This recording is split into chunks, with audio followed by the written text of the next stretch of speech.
আমি এখন যেখানে আছি তেঁতুলিয়ার সেই তেঁতুল গাছ, এই যে এটা হচ্ছে সেই তেঁতুলিয়ার তেঁতুল গাছ।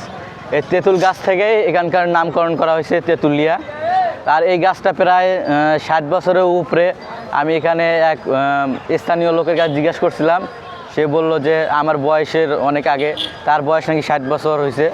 তো সেক্ষেত্রে একটা ধারণা করা গেল যে এই তেঁতুল গাছটা হচ্ছে 60 বছরের মানে অনেক আগে, মানে 60 বছরের উপরে এই গাছটা। মানে মানে আর হচ্ছে আমি এখানে একটা মুরব্বী আছে, আসসালামু আলাইকুম স্যার, ভালো আছেন?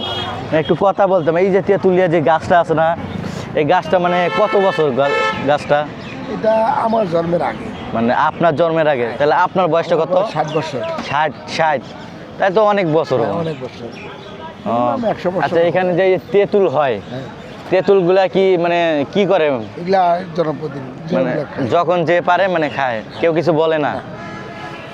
শুনতে পারলেন এখানে স্থানীয় আঙ্কেল, ধন্যবাদ আঙ্কেল। হ্যাঁ বা আঙ্কেলের কাছ থেকে শুনতেই পারলাম যে এখানে যে তেঁতুলিয়ার যে তেঁতুলগুলা ধরে, সেই তেঁতুলগুলা হচ্ছে মানে জনসাধারণ যে লোক আছে তারাই নাকি খায়, আমি যতটুকু জানতে পারলাম।